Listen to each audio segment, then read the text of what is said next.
Eu sou Henrique, tá? Eu trabalho aqui na Poli. Vou fechar aqui, tá um vídeo que vem de trás. Se eu consigo fechar isso.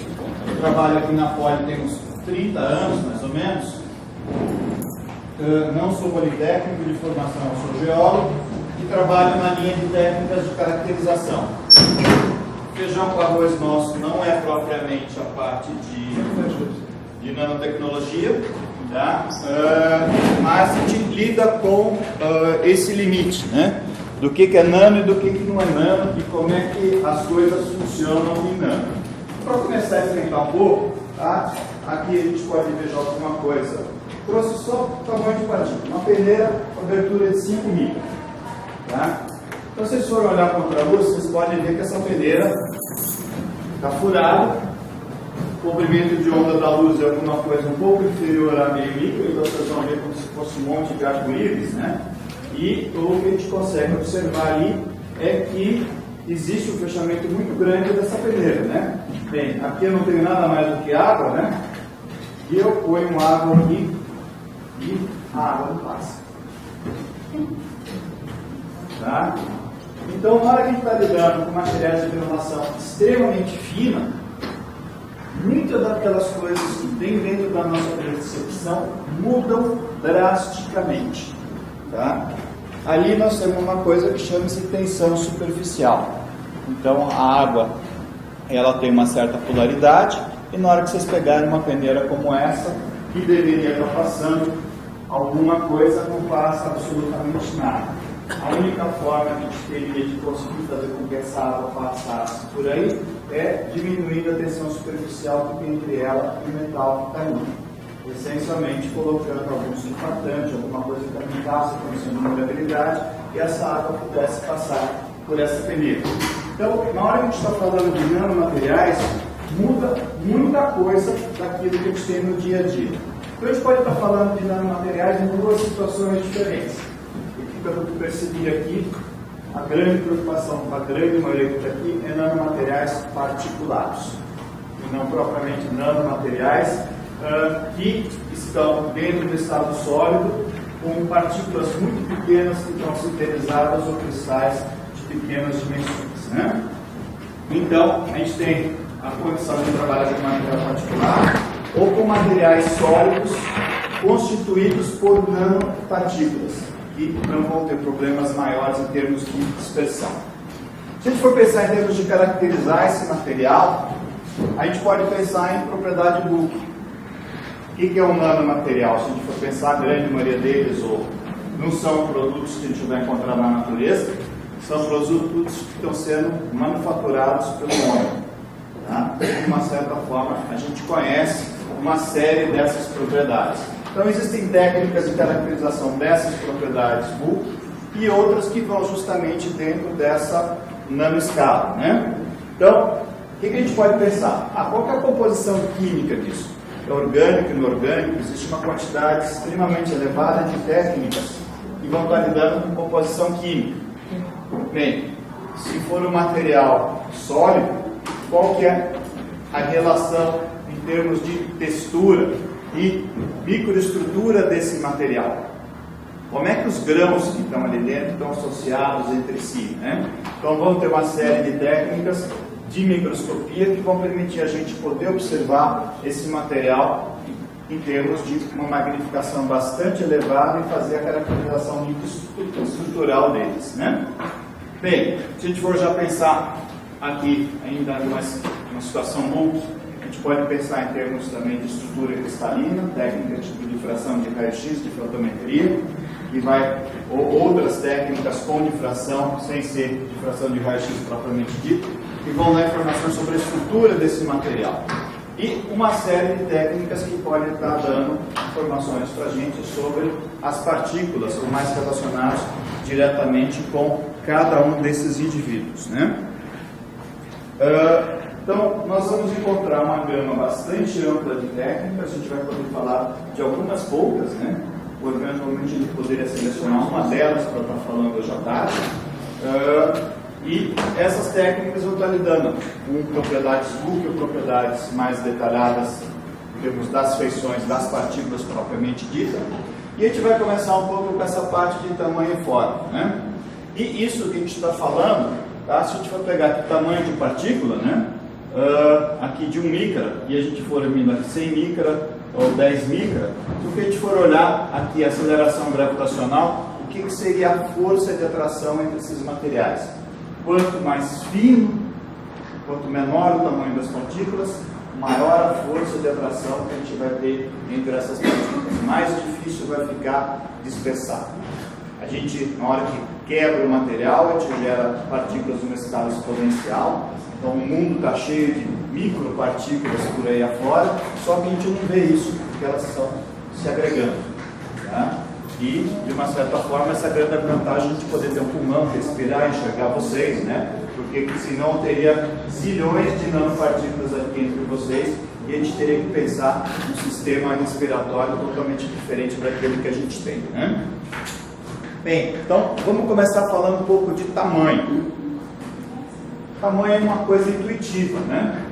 Então, se a gente for pensar em termos de tamanho, tamanho importa? Importa no sapato, na roupa, na calça, no tênis, no caminhão, no carro, na ponte, né? Então, se a gente for pensar em termos de pegar uma régua e medir, isso é de uma certa forma bastante intuitivo. Mas nem tudo a gente pode pegar uma régua, um micrômetro, um paquímetro, colocar lá e fazer essa medida, né? Então, nós vamos ter situações de materiais na qual essa medida fica um pouco mais difícil. Qual o tamanho dessa caixa de fósforo?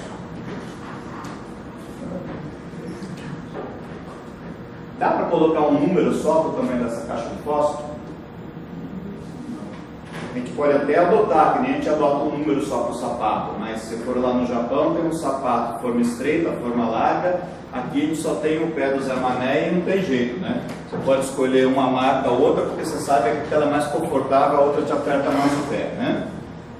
A gente então tem condições de ter alguns objetos e utilizar várias medidas para poder definir esse objeto. Mas o que a gente procura em realidade é ter uma condição na qual a gente possa ter uma única denominação, uma única condição de definir tamanho. E para isso então, não importa se a gente está medindo ali uma propriedade 1, 2 ou 3 dimensões ou 3D, né? A gente vai estar procurando comparar isso com uma esfera que tem uma propriedade equivalente, aquele conceito que a gente chama da esfera equivalente. Então, eu posso estar fazendo uma medida linear, uma medida de área, uma medida de volume e utilizar esse tipo de critério. E, com isso, as medidas podem ser muito diferentes entre si, né? Então, se eu for pensar em tamanho, eu posso pegar o comprimento máximo, o comprimento mínimo, mesma massa, mesmo volume, velocidade de sedimentação. Então, existe uma quantidade bastante ampla de formas como a gente pode definir tamanho. Tá? Se a gente for pensar nessas formas que estão aí, todo mundo aqui já foi lá para a praia, já pegou uma peneira e já brincou na areia, né? O que acontece com essas partículas se eu for pensar numa peneira? Elas são diferentes entre si?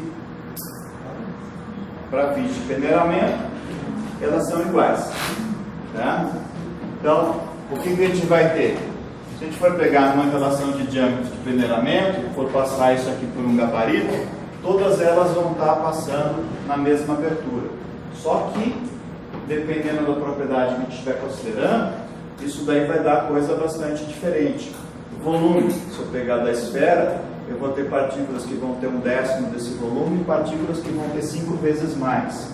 Em área, desde alguma coisa de 0,7 até 4, maior dimensão, menor dimensão, assim por diante. Ou seja, na hora que a gente compara com uma esfera equivalente que tem uma mesma propriedade, a gente pode encontrar números bastante distintos. E como é que a gente vai estar fazendo essa medida?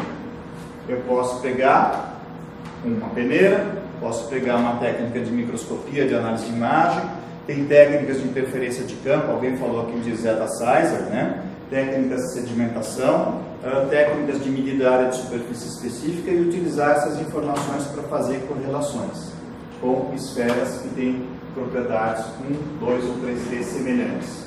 Outra coisa ainda, bem, se eu tiver um peneiramento, como é que eu vou ter minha distribuição? Minha distribuição vai ser cada partícula ou vai ser um monte de partículas? Eu vou ter um monte, né? Se eu for pegar um microscópio, eu vou medir o quê?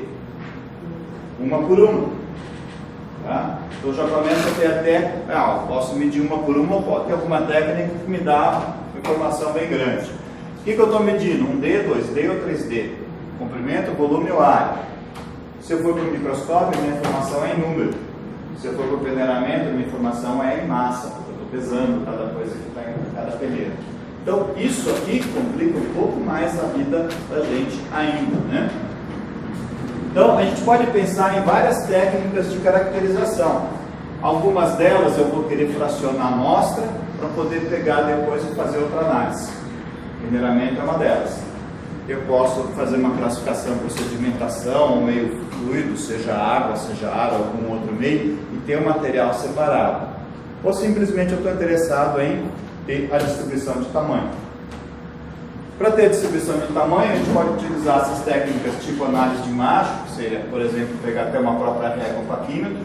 Tem técnicas de sedimentação e técnicas de interferência de campo, que são as mais usuais, principalmente dentro da área de nanopartículas. Tá? E dessas áreas, dentro desse conjunto de técnicas de interferência de campo, a gente vai ter aquela mesma situação. Eu posso determinar as partículas uma a uma, ou posso ter uma técnica que vai determinar um conjunto de partículas, né? Bem, o que está certo? O que está correto? Está correto vocês irem daqui para casa a pé? Está correto vocês irem daqui para casa de bicicleta, de ônibus, de carro, de táxi?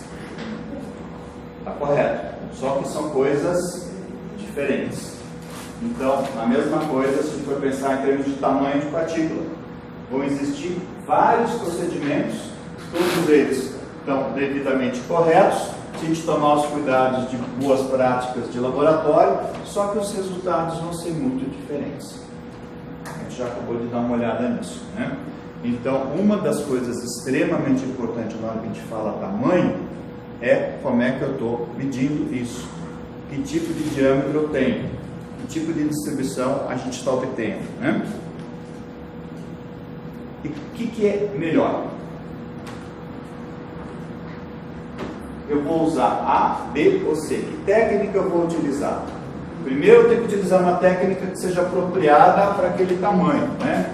Minha amostra está seca, a amostra está em suspensão, aerossol, é solúvel, qual o tamanho desse material? Isso daí está relacionado com algum processo? Que tipo de processo é esse? Como é que é normalmente feito esse tipo de análise, né? E, além disso, uma coisa muito importante, a tradição. Como é que o pessoal costuma fazer?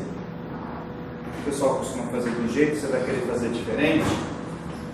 Tá?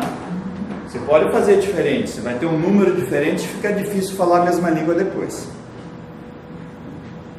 Tá?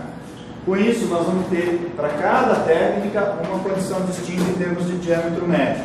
Microscopia, sempre a gente está observando o número, né? Análise de imagem, que está também relacionada à microscopia, a gente está também trabalhando com número. Tem técnicas como o Coulter, que vai dar número de partículas com formação de volume.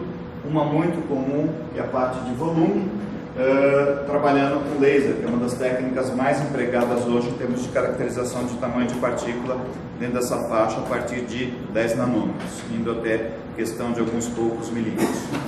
Esses resultados são representados de formas das mais distintas, tabela, histograma, curva de frequência, curva de distribuição.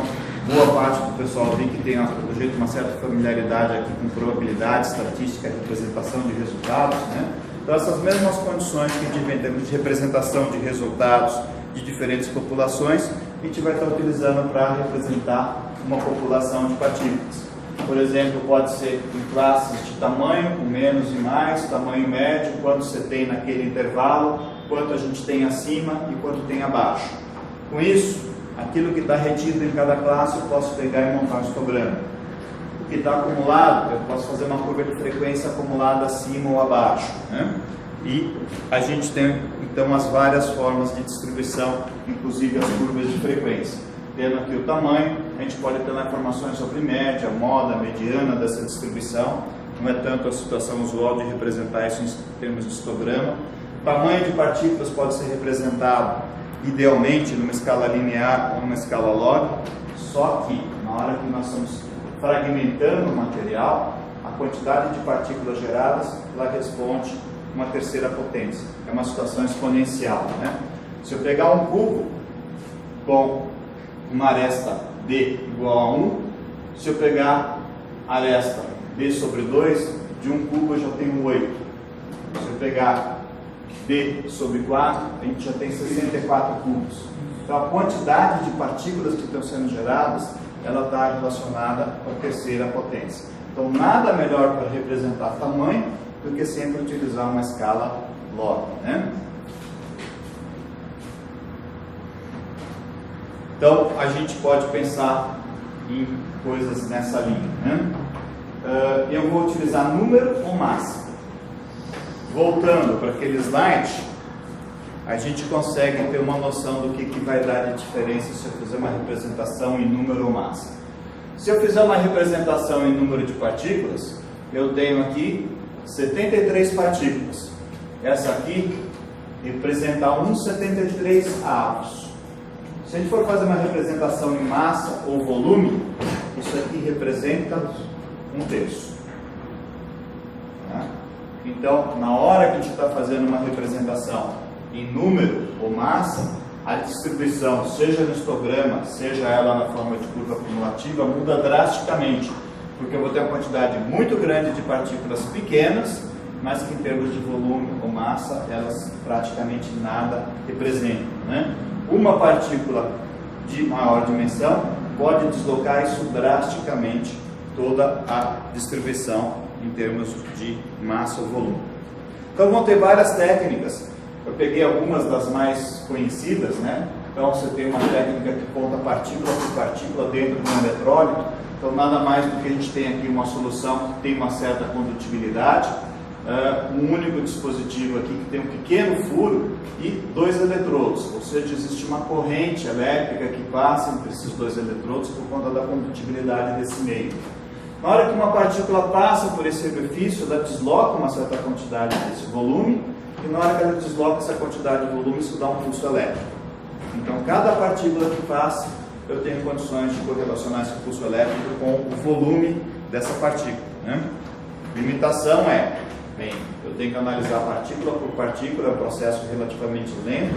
As partículas têm que ter o mesmo tamanho, então eu não posso ter uma partícula grande passando por uma pequena, porque essa pequena não vai ser vista, né? Existem outras técnicas que vão estar trabalhando com sombras, né? Ou com projeções. Então pode ter simplesmente uma luz, uma partícula atravessando uma determinada região que está sendo iluminada, medir essa sombra ou medir a corda que está sendo gerada. Isso aqui dentro dessas técnicas de varredura de fluxo, né? A gente também pode estar medindo um ângulo sólido em função da projeção dessa partícula, em termos de espalhamento. Tem outras técnicas que podem medir não simplesmente o tamanho da partícula, mas também a velocidade dessa partícula, né? Então você tem algumas técnicas como velocimetria por filtro espacial, que também trabalha com sistema laser, a partícula está atravessando esse laser, então a gente tem condições de avaliar aqui essa área que está sendo interrompida e qual o gap dessa região, e medir não só a velocidade da partícula, como também medir o tamanho delas, né? E são técnicas que inclusive a gente pode utilizar para fazer medidas em processo, aqui na faixa de 50 nanômetros até alguma coisa de 6 milímetros e velocidade relativamente elevadas, de 50 metros por segundo. Então isso aqui dá para acompanhar vários processos, tipo uma fábrica de cimento, ou fazer uma medida em loco em algum lugar que esteja gerando uma certa quantidade de material particulado de granulação fina, né? Essas técnicas de varredura de campo, a gente também pode pensar em medidas que sejam de valor único ou valor que vão dar uma distribuição de partícula, não mais partícula por partícula, e dentro dessas, a técnica de espalhamento por luz laser ou difração laser é hoje uma das mais empregadas, né? Tem tantos sistemas de laboratório offline, boa parte das empresas, provavelmente a Fundacentro deve ter alguns equipamentos desses, várias universidades dispõem desse tipo de equipamento e também tem sistemas que podem ser utilizados para fins de controle de processo, né? Então você tem emprego de laser, né? Basicamente o laser vermelho e o laser azul. O material pode estar disperso em ar, água, aerossóis, emulsões. Basicamente o conceito que a gente tem é uma diferença em termos de ângulo de espalhamento. A gente tem uma partícula, se ela for pequena, esse espalhamento é feito no ângulo baixo. Se essa partícula se ela for grande, o espalhamento é em baixo ângulo. À medida que essa partícula vai diminuindo de tamanho, esse ângulo de espalhamento vai aumentando e, eventualmente, a gente pode ter fenômenos de refração e reflexão dessas partículas de menores dimensões. Então, basicamente, o que a gente teria de interação dessa partícula com laser seriam mecanismos de difração ou de espalhamento de luz, e quanto menor o tamanho, mais amplo é esse espalhamento.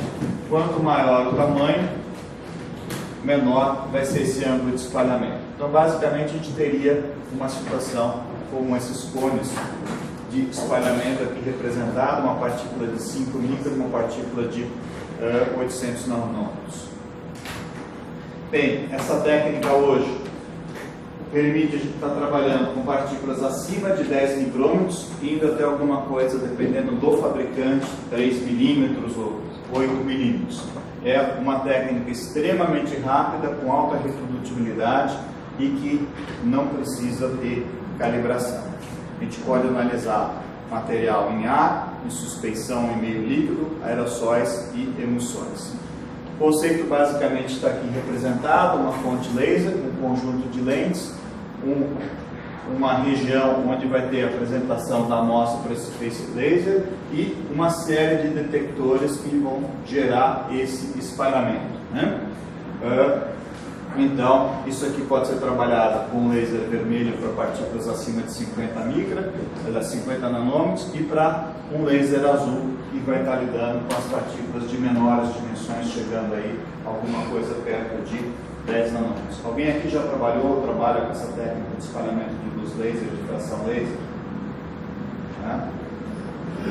Então, ela é bastante utilizada em laboratórios. Se vocês forem olhar o laser, ele basicamente azul, ele só vai lidar com essa classe de alto ângulo de espalhamento, que são as partículas mais finas, né? Bem, o que a gente tem? Para cada partícula existe um certo padrão de espalhamento. O sistema, ele vê o padrão de espalhamento da população de partículas que está na amostra e, através do sistema de mínimos quadrados, ele vai idealizar um conjunto de partículas cuja distribuição em termos de espalhamento seja equivalente àquele que a amostra está apresentando. Tá? Então, é um sistema de mínimos quadrados e a meta é gerar o menor resíduo possível. Bem, aí então tem um probleminha a mais. Qual o modelo matemático que vai estar sendo utilizado para isso? Tem um modelo, que é um modelo chamado de Fraunhofer, bastante simples, que não vai lidar de uma maneira adequada com todas as propriedades desse material particular e funciona bem para partículas acima de 25 micra. E um outro modelo que vai ter uma condição muito melhor em termos de aproximação e considera efetivamente todas as interações da luz com essas partículas, né? Então, Fraunhofer essencialmente é uma difração clássica para projetos que são discos, né? Vai funcionar para partículas acima de 25 micra e somente com ângulo sólido muito baixo. E ele também não considera espalhamento adequado das partículas. Você tem um outro que seria a teoria de Mie, que vai relacionar adequadamente todas as interações de um material sólido com a luz e vai ser válida para toda a classe de tamanho de partículas. Então eu posso estar lidando desde materiais nanométricos até milimétricos, sendo que acima de 10, 20, 30 micra os resultados de Mie para Fraunhofer são praticamente os mesmos, mas abaixo disso a diferença é bastante grande. Bem, tem um probleminha só na hora que a gente vai estar falando de Mie, né? A gente tem um índice de refração do material que vai estar interferindo refração desse raio aqui dentro. Então, se eu vou pensar, eu tenho laser, uma parcela desse material, esse material tem uma certa transparência ao laser, então ele vai sofrer uma refração. Então, a gente tem que ter o índice de refração para poder saber o que está acontecendo na hora que esse feixe chega nessa partícula. Outra coisa que também tem, eu tenho uma parcela disso que é refletida. Se o material é mais transparente, o que acontece? A maior parcela, ou vou ter uma parcela maior de material sendo refratado aqui dentro. Se esse material ele não tem uma transparência muito grande, ele pode ter alguma coisa que vai ser refletida. Então, aparece para nós um outro parâmetro que a gente não acha no livro, que a gente chama índice de refração imaginária. Tem um valor que é o valor real em termos de índice de refração e uma outra parcela que considera a transparência do material para o laser.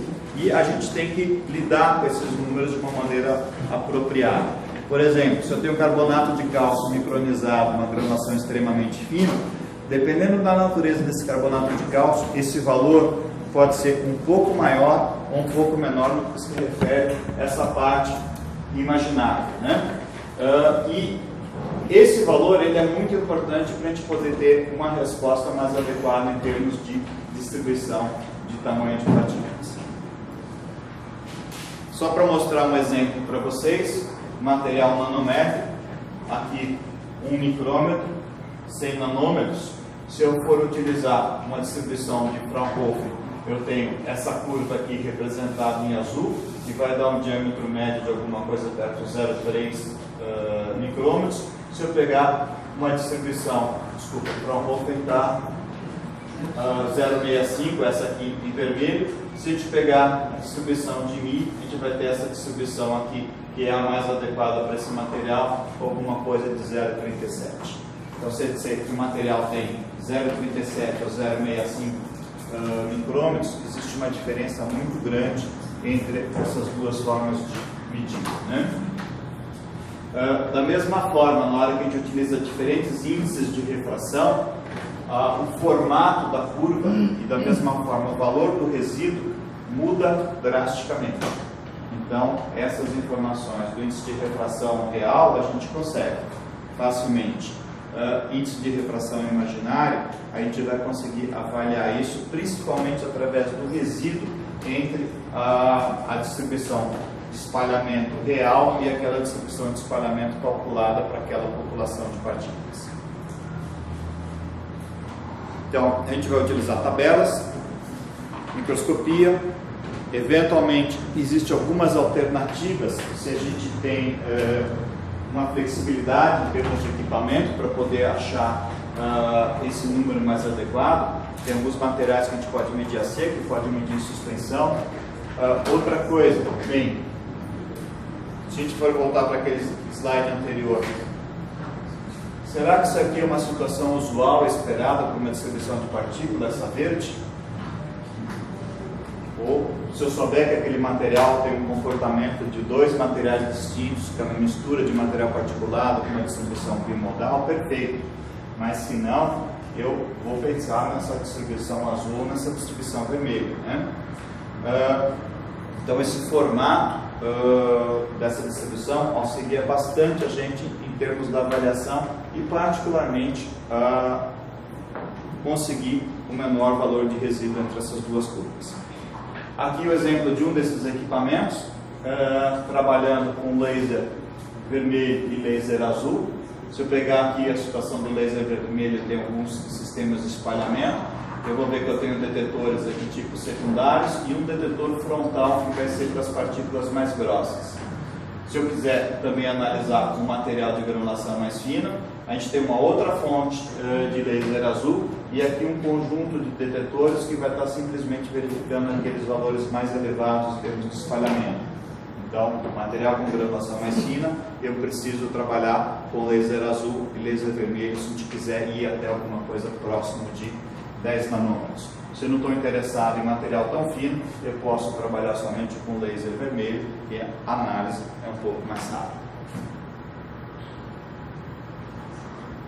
Aqui comparação de alguns tipos de equipamento.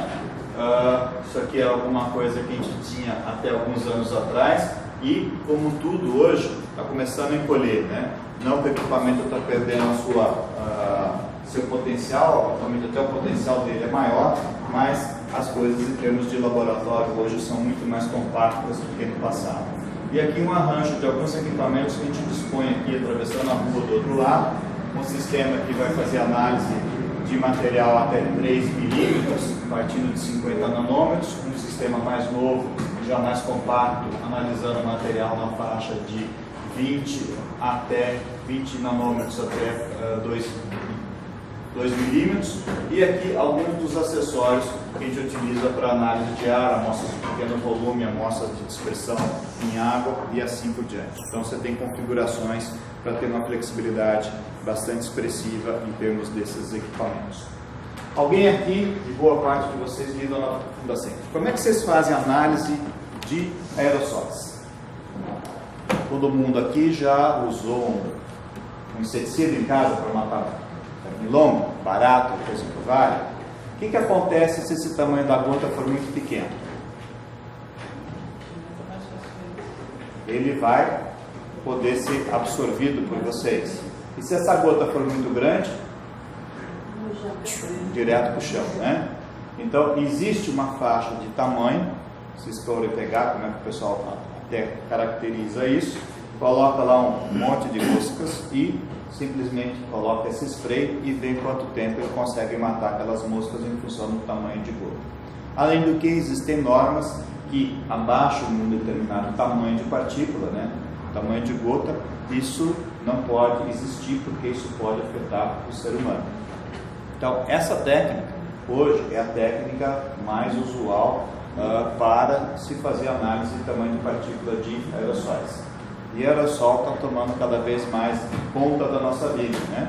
Então, tá certo que é carinho, mas a gente pode ir para a praia, hoje até filtro solar é em latinha, né?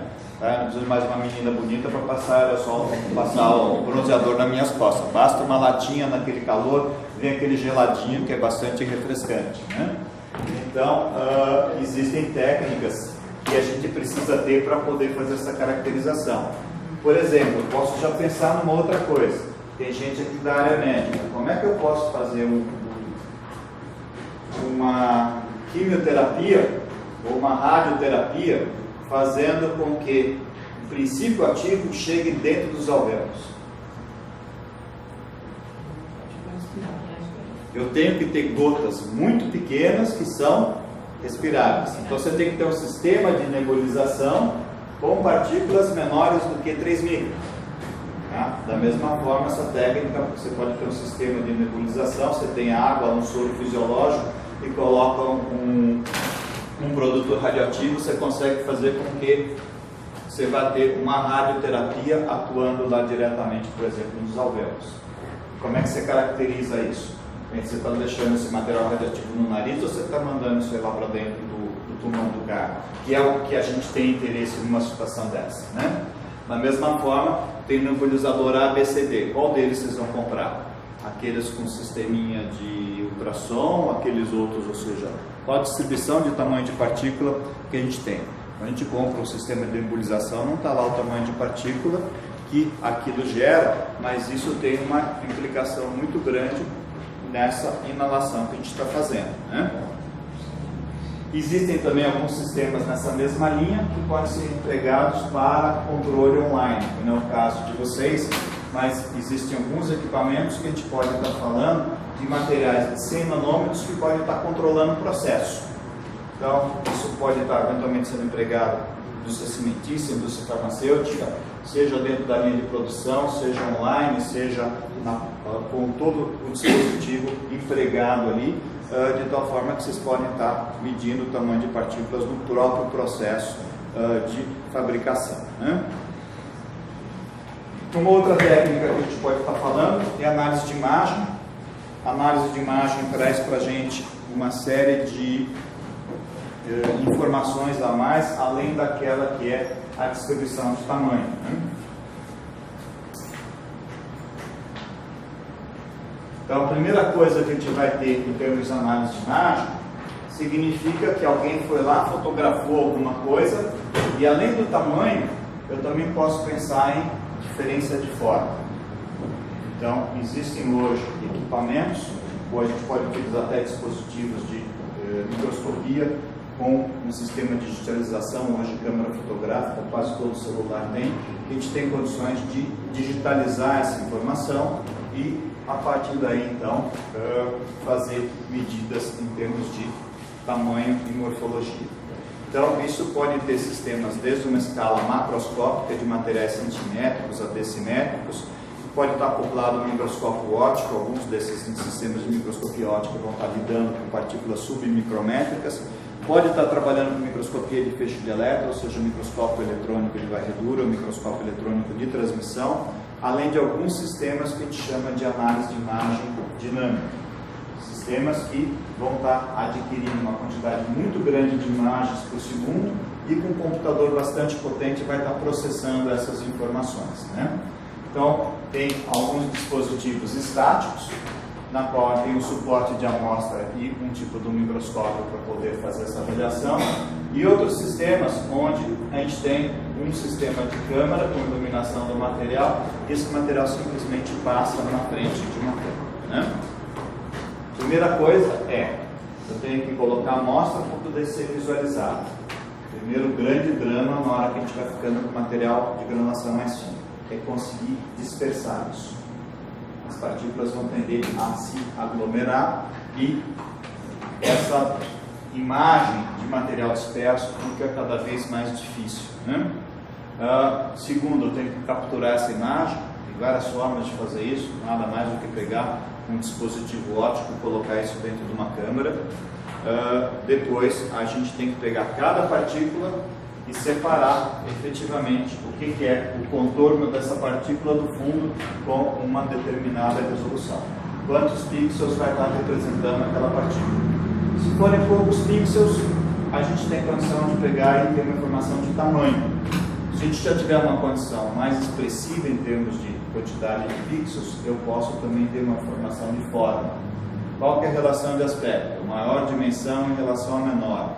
Qual que é o perímetro dessa partícula? Qual que é a área dessa partícula, né? Se for 2 ou 3 ou 4 pixels, quadradinhos desses aqui, essa informação é extremamente precária. Mas à medida que a gente tem uma quantidade maior de pixels, que depende da resolução do sistema, a gente consegue fazer essa discriminação. E a partir daí simplesmente gerar os resultados de distribuição de tamanho e os vários parâmetros de forma que a gente pode ter. Bem, situação de tamanho, eu posso pensar na maior dimensão, na menor dimensão de uma partícula. Eu posso pegar um diâmetro do círculo equivalente. Essa partícula equivale a um círculo que tem este diâmetro. Então a gente tem que fazer esse tipo de correlação. Em termos de forma, um dos parâmetros mais utilizados é aquilo que a gente chama de relação de aspecto, que eu pego a largura e divido pelo comprimento da partícula. Ou pegar a elongação, que é justamente 1 menos essa relação de aspecto. A gente pode pegar um conjunto de partículas e também ver o que o pessoal chama de convexidade e solidez. Por exemplo, se eu pegar minha mão que está aqui, eu posso considerar a medida dessa área projetada, ou posso pegar um elástico aqui em volta, tá? De tal forma que por uma análise de imagem eu posso medir isso aqui convexo, posso medir quantas reentrâncias tem ou quantas protuberâncias esse material apresenta, né? Então, à medida que a gente está lidando com análise de imagem, a gente pode ter essas informações adicionais do que acontece no perímetro, em termos de convexidades e concavidades do material. E, a partir daí, também estabelecer quão circular esse material apresenta. Então, até pouco tempo atrás, esse tipo de informação era bastante difícil da gente obter. Hoje, a gente tem câmeras, a gente vê esses programas na televisão, Discovery e outros tantos, que o pessoal tem uma velocidade de aquisição de imagem estupenda. Então, a gente consegue ver em detalhe, por exemplo, uma bala furando uma bexiga, porque a quantidade de imagens que estão sendo adquiridas por segundo, com uma resolução elevada, é muito grande. Então, a gente tem sistemas comerciais dentro dessa linha hoje que trabalham com uma quantidade muito grande de imagens por segundo.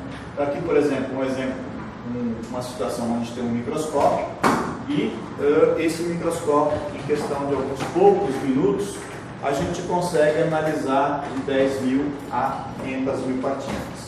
O que vocês acham de fazer uma análise de 30 a 50 mil partículas? Dá para pegar e fazer esse work? Tá? É a vida, né? Então a gente não consegue fazer esse tipo de determinação e, segundo ainda, procedimentos de operação padrão sem ter grandes dificuldades, né? Um dos problemas que a gente tem em termos de análise de imagem é aquilo que a gente está vendo. Qual que é a representatividade estatística disso? A gente mostrou para vocês lá atrás aquela situação que eu tinha um cubo, o outro que tinha aresta na metade, o outro que tinha aresta por um quarto, né?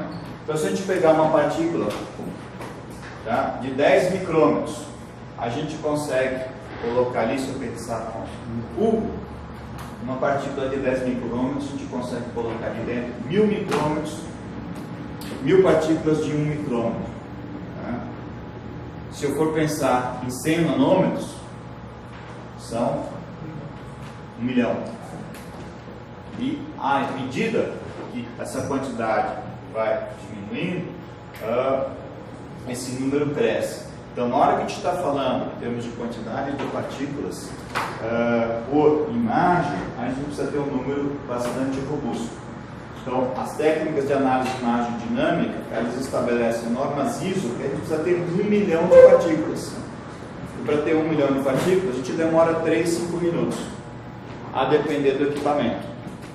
Tá? E coletando ali tipo 300 imagens por segundo, né? Então, com isso a gente consegue ter uma rapidez e uma condição adequada em termos de análise, né? Então, esse aqui, por exemplo, é um sistema como esse, que em termos de análise a úmido, coletando alguma coisa perto de 300 imagens por segundo, a gente consegue fazer análise de material de 1 micrômetro, levantando todo esse tipo de informação. Então, basicamente, o que ele tem? São sistemas de câmera. Basicamente, isso aqui, se for considerar, são duas câmeras simultâneas, uma câmera macro e uma câmera micro, né? De tal forma que elas vão estar gerando duas distribuições de tamanho, tem uma sobreposição muito grande, e com isso a gente vai ter uma distribuição do conjunto total de partículas. Essa câmera maior tem o foco nas partículas de maiores dimensões, essa câmera menor para analisar aquelas de menores dimensões. Pega alguma coisa de 300 imagens dessa por segundo, um belo do computador, quadriprocessado, trabalhando 60 e tantos bits, e aí por diante, a gente consegue ter essa informação com alguns centenas de milhares a 1 milhão de partículas em questão de 5 minutos, sem maiores problemas, né? Isso aqui pode ser feito de material seco, pode ser feito de material disperso em meio líquido. Não tendo só tamanho de partícula, mas tendo informações adicionais disso. A gente sabe, principalmente aqui, para uma série de aplicações, principalmente em termos de saúde ocupacional, a forma da partícula também é bastante relevante. Não simplesmente considerar o tamanho dela, mas qual a relação de aspecto, né? Então, esses equipamentos aqui são adequados para a gente poder também lidar com material fibroso. Bem, técnicas de tamanho de partícula, a gente vai ter uma quantidade bastante expressiva. Eu só trouxe uma para vocês. Dentro dessa faixa de nanomateriais, existe uma outra técnica que é a metria de descorrelação de fótons, né? O pessoal chama de PCS, que mais ou menos você estava falando do Zeta Sizer, né? O Zeta Sizer é um tipo de equipamento que vai trabalhar também em 2 tipos de módulo. Um deles eu posso ter informação sobre o potencial zero, qual a carga que a gente tem na superfície do material, como a gente também pode estar lidando com a distribuição de tamanho de partícula, aí já numa faixa de 1 nanômetro até um pouco abaixo de 1 micrômetro. Bem, o que a gente pode dizer então dessas inúmeras técnicas? Todas elas podem estar gerando números corretos, elas podem estar medindo coisas diferentes e a gente tem que tomar muito cuidado na hora que a gente fala sobre o tamanho de partícula. Fulano está medindo alguma coisa tipo A, o outro está medindo X, o outro está medindo Y, e como é que vocês vão pegar e conversar a mesma coisa? Né? Então, é muito importante que seja estabelecido qual a técnica, qual o limite daquela técnica e que tipo de diâmetro está sendo medido. Nós vamos encontrar técnicas para materiais micrométricos e submicrométricos, hoje uma quantidade relativamente expressiva delas, e seguramente essa técnica daqui, trabalhando a partir de 10 nanômetros, ela atende uma gama bastante ampla e pela simplicidade e condições de operação, eu diria que é a técnica mais difundida. Vocês estão trabalhando com materiais tipicamente dentro da faixa de 1 a 500 nanômetros, dá para pensar em utilizar outros tipos de técnica. Né? Então, a gente selecionou uma delas, que é aquelas de um espectro mais amplo. Nós estamos falando de 10 nanômetros até alguma coisa de milímetros, que é uma faixa extremamente ampla. Né? Essas técnicas, essencialmente, hoje, a gente consegue resultado repetitivo, reprodutivo e robusto. Né? Bem, a gente tem que pensar, na hora que a gente está fazendo uma análise, e a gente tem que ter repetibilidade, a gente tem que ter reprodutibilidade, e outra coisa que a gente tem que ter acurácia. Se a gente tiver erro sistemático, dependendo da técnica, a gente conseguindo medir a grandeza desse sinal, a gente consegue corrigir isso. Se tiver erros de natureza aleatória, a gente literalmente está perdido e tem que conviver com isso. Qual que é a nossa situação real? A situação real que a gente recebe no resultado de análise é um tiro só. E a gente não sabe se ele está mais perto do resultado final ou se ele está longe. Qual que é a repetibilidade daquilo? Qual a reprodutibilidade? Então, uma outra coisa que a gente tem que pensar ou procurar incorporar na hora que a gente tem um resultado de análise é olhar o que está por trás dele. Que técnica está sendo empregada? Qual a repetibilidade que essa técnica apresenta? Que tipo de controle está sendo feito? Esse laboratório tem mecanismos de controle, boas práticas de laboratório, segue o padrão ISO? Como é que isso está sendo feito? Tá? Todo mundo que lida com um laboratório no dia a dia tem esse tipo de preocupação. E na hora que a gente recebe o resultado, esse resultado sem disser o que está ali por trás daquilo, ou sem falar, eu confio nele porque eu sei que ele é meu amigo. Isso daí responde alguma coisa? Tá? Porque eu joguei bola com ele, ou coisa que faz. Não. Tá? Aquela história. Você vai matar a cobra e vai mostrar o pau, ou você vai mostrar a cobra morta? Tá? Então tem alguns cuidados na hora que a gente está lidando com o laboratório, que a gente precisa saber uma metodologia que está por trás disso. Né? Quais são os limites? Quais são as normas? Se a gente for pensar em termos dessa norma laser, existe lá uma ISO 13320 que dá algumas magnitudes de erro, 5% para 90% passante, para o valor médio 3%, para o valor lá embaixo de 10% passante, 5% de desvio. Na hora que a gente está fazendo várias análises, a gente tem condições de avaliar se a gente está dentro dessas magnitudes. Né? Em condições ideais, a gente consegue pegar essa magnitude de erro para alguma coisa ao redor ali de 10% a 20% dos limites estabelecidos por essa norma. Né? Na hora que você entra ainda dentro da indústria farmacêutica, isso passa a ser mais crítico ainda. Né? E dentro da indústria farmacêutica existem alguns padrões que são extremamente chatos, né? Aquele negócio do dedo duro. Né? Se você der um passo, fala, deu um passo, mas foi com o pé direito ou foi com o pé esquerdo? Quantos centímetros o cara andou?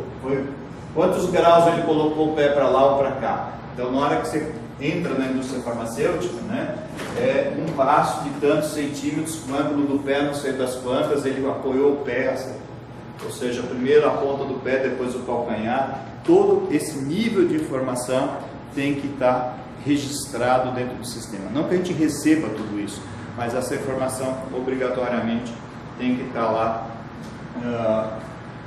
devidamente registrado, né?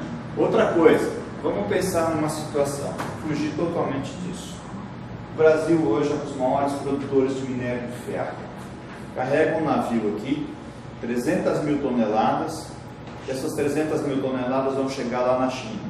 E o cara vai dizer que, bem, esses 300 mil toneladas tem um teor de 67,2% de ferro e com 1,2% de sílica. Tá? E ele tem um procedimento que ele comprova isso. Tá? Se chegar lá e não for 67,2, mas for 66, o chinês não vai gostar muito do que está sendo roubado. Tá? Vocês vão lá comprar uma lata de 1 litro de óleo no mercado. Quanto que tem lá dentro? Tem 1 litro e 10 ml ou tem 990 mililitros?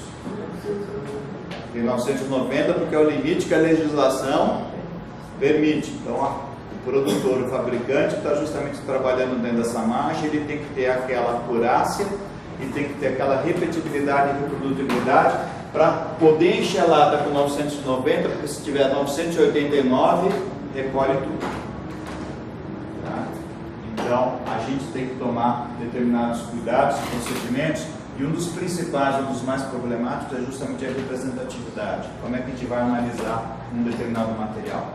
Ele tem segregação, qual o procedimento, qual a norma específica para aquilo, né?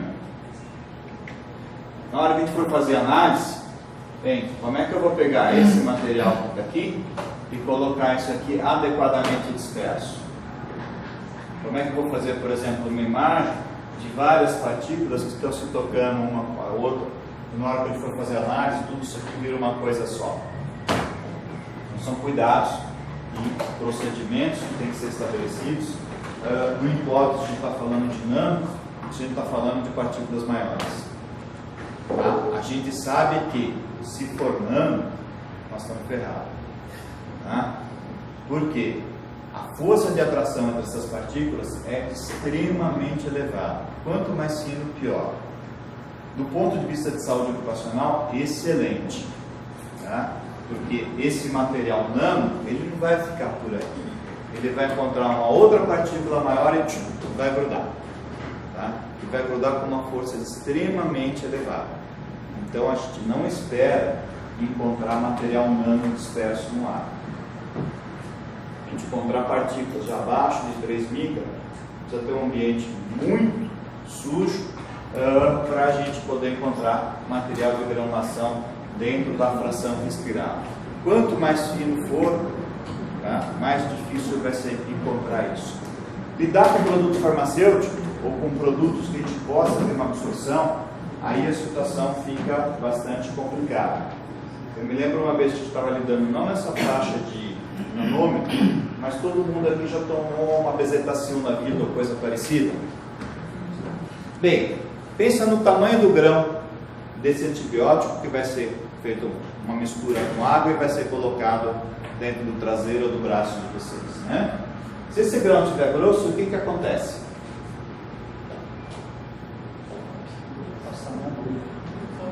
Não só vai passar na agulha, mas vai doer até dizer chega. Você vai sentir a dor depois. Passar na agulha não é problema, é que eles vão fazer passar na agulha, tá?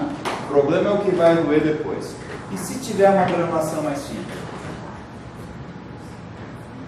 Provavelmente você não vai ter nenhum problema de dor, mas a tua bioabsorção do negócio desse muda drasticamente, tá? E dependendo do que tiver alterando essa capacidade ou essa condição de bioabsorção, pode causar algum problema sério em termos de saúde, tá? Então, na hora que a gente está lidando com uma granulometria de material e esse material ele é bioabsorvido, ele pode ter uma interação maior com a gente ou com qualquer outro organismo vivo, essa situação de tamanho de partícula passa a ser uma coisa muito crítica, tá?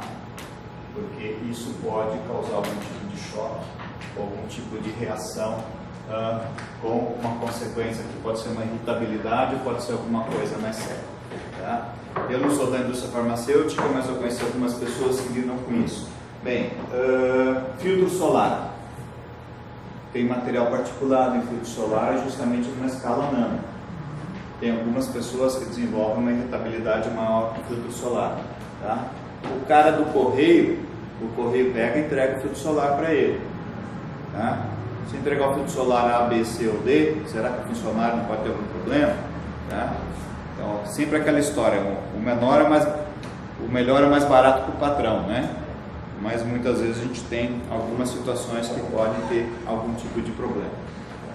Se a gente for pensar então em termos de metodologia, né, a gente tem que pensar nessas condições, não simplesmente da dispersão do material, mas se esse material é solúvel. Tá?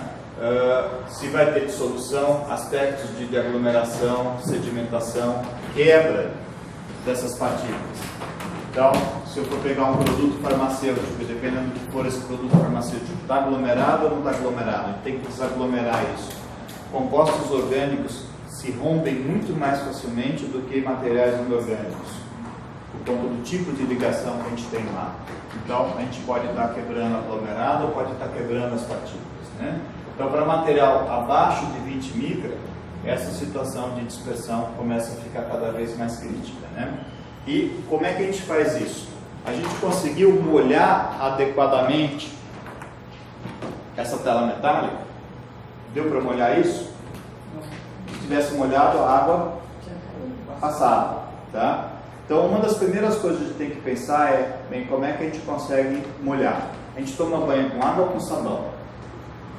Água e sabão, né? Só água, normalmente a gente pode se sentir meio sujo, a gente não vai conseguir se limpar direito, né? Então, a gente tem que, primeira coisa é conseguir molhar, tá? E para a gente se molhar direito, a gente usa um sabão, tá? Então, na hora que a gente consegue essa molhabilidade, a gente vai quebrando justamente esses agregados e com isso a gente consegue ter uma condição mais adequada para dispersar o material. Depois a gente tem que garantir que isso fique estável, né? A água, ela é bastante polar, então isso dificulta bastante essa dispersão.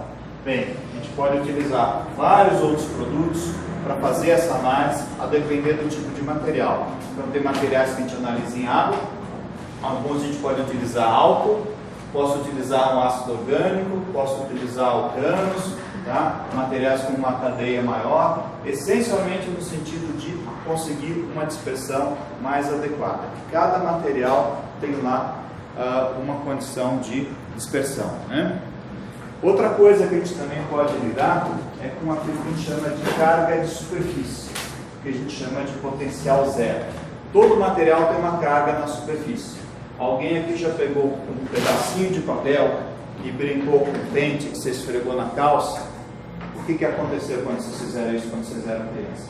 Pega um pente com plástico, esfrega ele na pele e coloca um papel. O que acontece? Vai grudar. Se eu pegar um papel de alumínio, o que acontece? Não acontece nada, tá? Porque a carga do papel de alumínio vai acabar sendo a mesma do pente. Então, se eu tiver uma situação de cargas elevadas, o que acontece? Vai se repelir. Se eu não tiver carga nenhuma, as forças de atração entre as partículas podem se aumentar.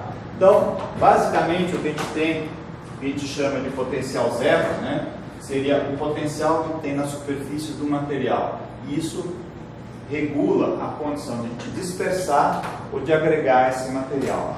Vocês estão lidando com um processo produtivo numa fábrica, a gente quer essencialmente dispersar esse material.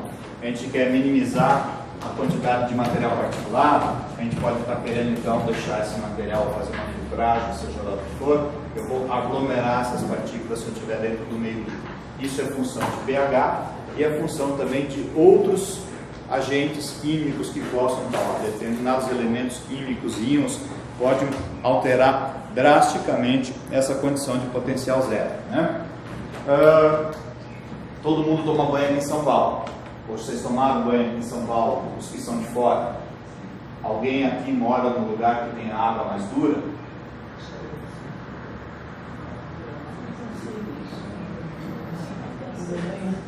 Tá? Alguém de uma região calcária? Tá? De repente, alguns de vocês moram numa região mais calcária. O que acontece na hora que vocês pegam a mesma quantidade de shampoo e vão lavar o cabelo? Tá? Vai fazer espuma? Não. Se vocês gostam de espuma, vocês vão pegar e vão colocar mais shampoo e mais shampoo e mais shampoo e de repente não muda nada, né? Por quê? Porque você tem uma carga iônica que muda drasticamente essas condições de superfície, né? Então, uma das formas que a gente tem é trabalhar com potencial zeta para conseguir dispersão. A outra coisa é utilizar produtos que a gente chama surfatantes, que é aquilo que a gente usa, por exemplo, para colocar ali na nossa roupa, na máquina de lavar, para lavar o prato da cozinha, assim por diante, né? Que podem ser materiais poliméricos ou que vão ter uma mudança característica do potencial zero, para conseguir uma dispersão maior das partículas. Então, a gente pode ter uma estabilização que a gente chama estérica, se a gente utilizar alguns desses surfactantes na linha de polímeros, né? Adicionar os polímeros, esses polímeros com cadeia longa simplesmente vão ter uma outra partícula semelhante a essa e não vão deixar essas partículas chegarem próximas umas das outras, e com isso a gente consegue ter uma condição adequada de dispersão. Aqui um exemplo, voltando a falar, por exemplo, de filtro solar, e a gente usa muito pigmento à base de titânio. Para tinta, tem um índice de refração bastante elevado.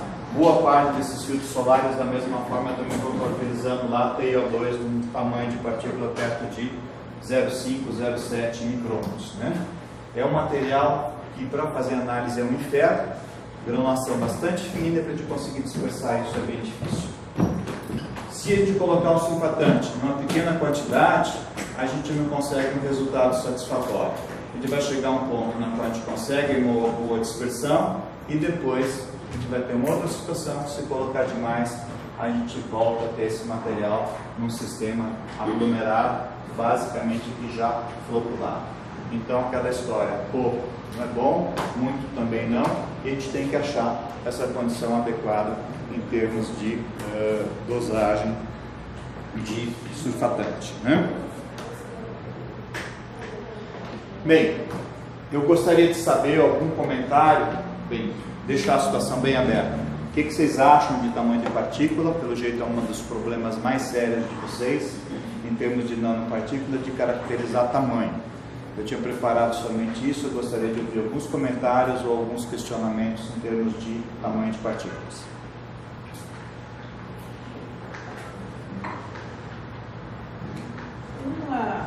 Uma dúvida que a gente sempre fica quando vai fazer a avaliação das partículas dispersas no meio do trabalho, quando é nano, é justamente esse tempo de aglomeração, porque elas são muito variáveis. Depende do tipo de composição química da partícula, depende da proximidade do laboratório da fonte da emissão.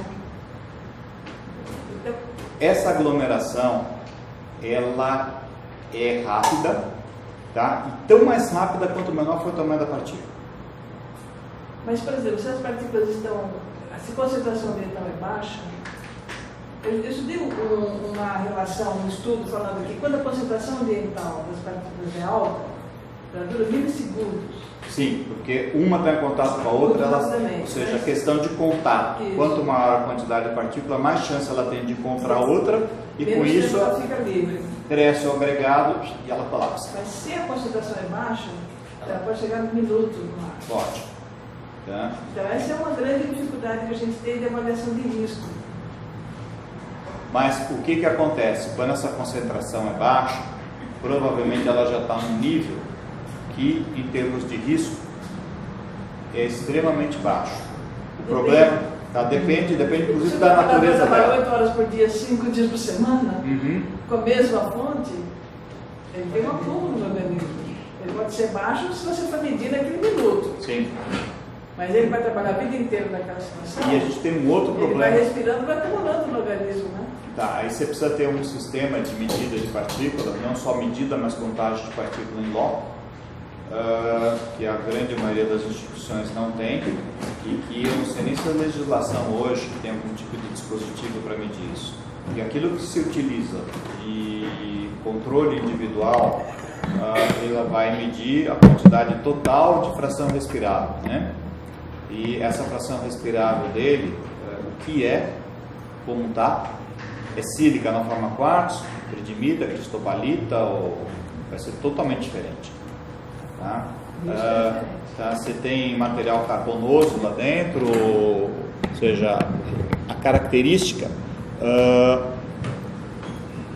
da composição desse material e a distribuição granulométrica tem uma implicação extremamente elevada na capacidade de absorção e de comprometimento do sistema pulmonar desse indivíduo e no risco de isso causar uma doença, tá? E eu particularmente lido mais ou menos nessa nuvem próximo a isso. A gente não vê muitos trabalhos dentro dessa linha, tá? E a quantidade de material, ou a natureza, em termos de composição química disso, é bastante diversificada.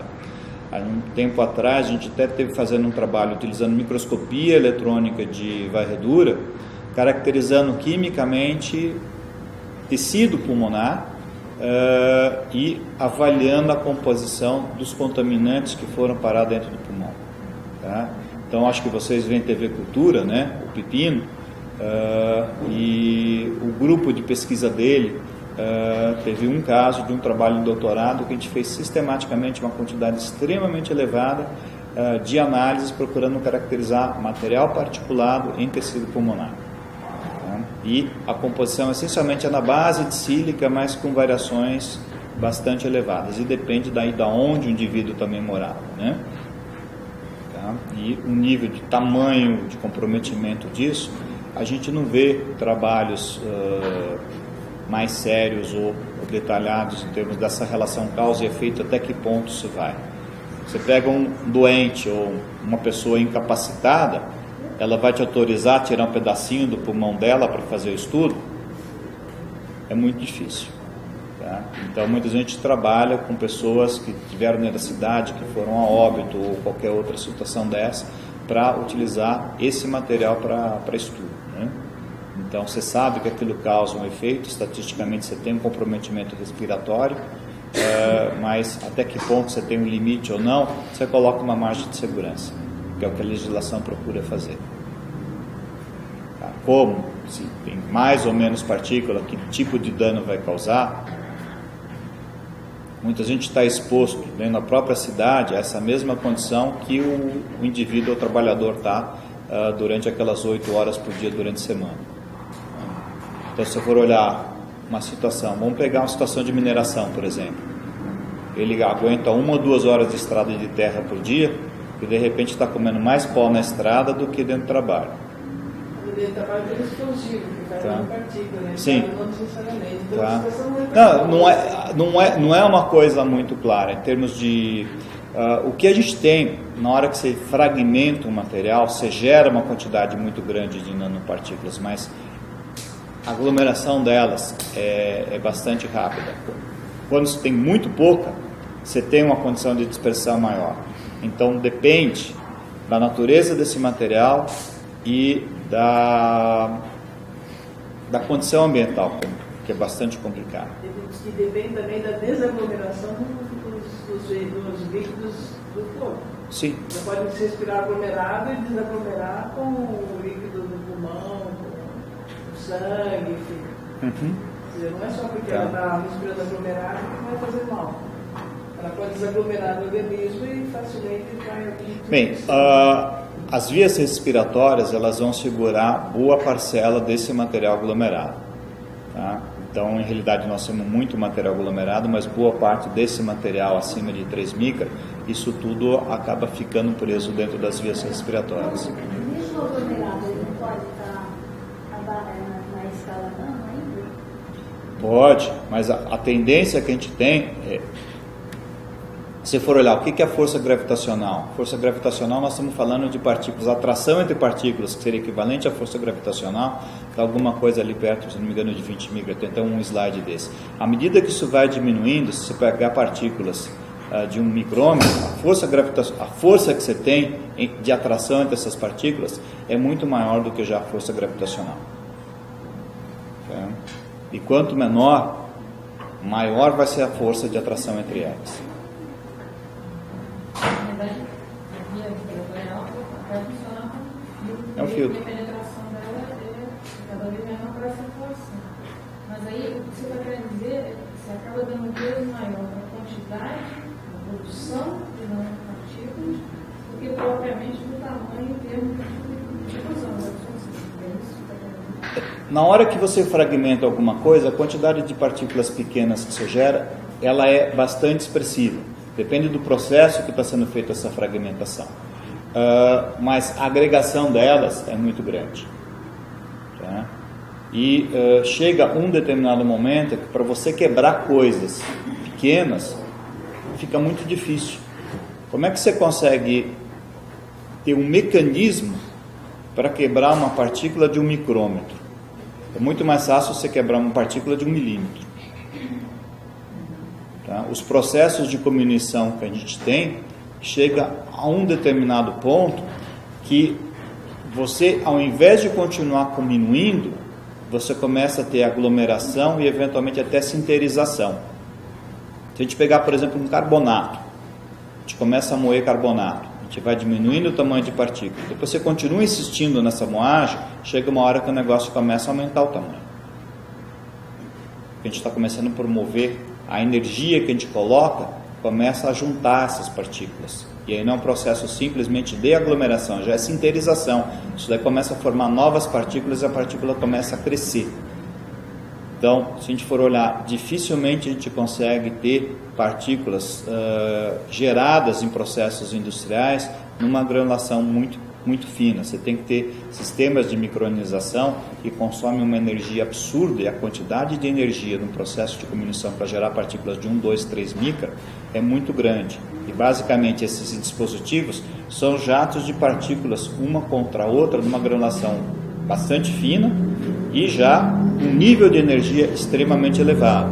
A gente tem um dispositivo de comunicação extremamente pequeno, tá? Um sistema de compressor que deve ser umas 2, 3 vezes o tamanho dessa mesa, e uma quantidade de energia absurda, porque para uma partícula pequena bater na outra se quebrar, como elas praticamente não têm mais massa, é muito difícil de a gente conseguir continuar quebrando elas. A gente precisa colocar energia no sistema externo de uma forma muito grande. Então a produção de nanopartículas por processos de fragmentação demanda uma quantidade de energia extremamente elevada. Esse tempo da aglomeração pode variar de partícula diferentes, só para a gente imaginar em relação a um trabalhador que está diretamente na prática. Esse tempo da aglomeração ele é unicamente dependente do tamanho dela, ou é do tipo que também... Ele depende do tamanho, mas também depende da carga de superfície. Tá? Depende da natureza do material. Se pegar, por exemplo, material que nem plástico, uma carga de superfície, um material não condutor, essa condutibilidade de superfície, a propriedade elétrica de superfície passa a ter um peso muito grande. Se pegar, por exemplo, material metálico, você basicamente vai estar atuando em função de tamanho, obviamente densidade também, e a aglomeração disso se torna muito mais difícil. Essa coisa da partícula aglomerar me gera uma preocupação, pensando ali, de uma partícula. Tem uma partícula grande, eu posso ter um processo de quebrar ela em fibras, nanofibras, muitas nanofibras, depois elas ficam soltas e elas se aglomeram. Esse aglomerado, que é a mesma massa que tinha lá, ele é distinto, muito distinto daquela partícula que eu tinha antes. Né? E aí talvez isso não continue sendo respirável, mas você está gerando uma condição de forma. Será que isso não tem um efeito, se for usado, por exemplo, numa pintura, ou numa superfície, ou depositado, pode ser que para fins de algumas medidas não tenha problema, mas para efeito ecológico, microbiano, eu tenho uma mudança. A reatividade, o potencial cinético dessas partículas seguramente difere. À medida que você... Em realidade, o que acontece? Você pegar uma partícula, aquele material depois de moído, a área de superfície específica mudou drasticamente. Na hora que a tua área de superfície específica muda, a tua reatividade também muda na mesma forma que essa área de superfície específica está crescendo. Tá? Então, o fato de ele estar aglomerado não iguala a uma partícula que não passou por um nanoprocessamento. Não diria nanoprocessamento, mas na hora que você tem um processo de quebra de um material, o teu produto desse processo, tá, ele tem uma área de superfície específica maior, vai ter uma quantidade muito mais elevada em termos de partículas, e a reatividade potencial dele mesmo aglomerado, ela é drasticamente aumentada. Se pegar esse material e colocar dentro de um ácido, tá, vamos supor, para dissolver, ele dissolve muito mais rapidamente do que se pegar aquela partícula antes dela ser fragmentada. Então, não é só o tamanho final do pote do aglomerado, é o processo. Sim. O processo que ele passou é relevante. Sim. A história do material é relevante. Em realidade, a área de superfície específica desse material, ela tem uma relação extremamente importante com a reatividade que esse material pode ter depois. Tá? Pode ser um produto farmacêutico, pode ser um produto inorgânico, seja lá o que for, que se isso tiver algum tipo de impacto ou relevância ambiental ou biológica, tá? Quanto menor for o tamanho, ou quanto maior for a área de superfície específica, mais propriamente, maior a reatividade dela.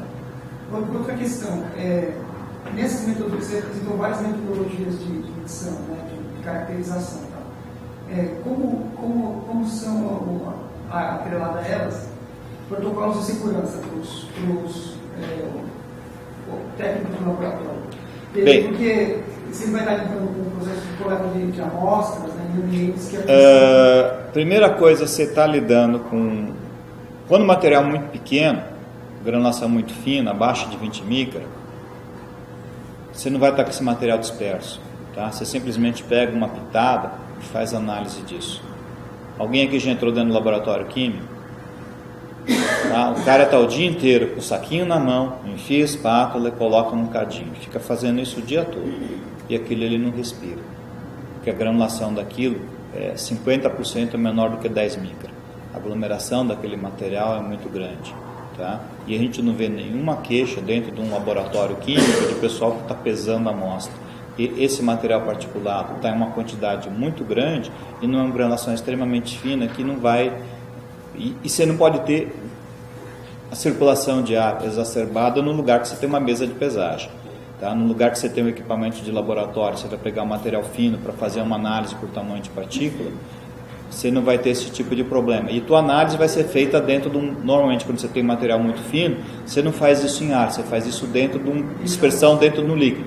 Água, acetona, xilol, de repente o xilol, o benzeno, o tolueno, tá? O meio da dispersão, dependendo do que você está fazendo análise, é complicado.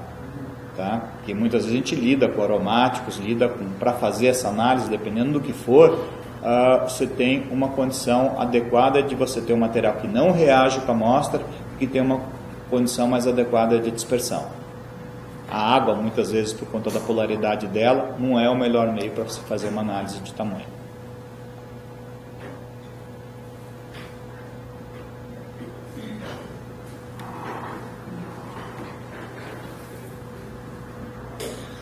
Vamos fazer um intervalinho, gente? Tem mais duas técnicas para a gente poder falar ainda, tá?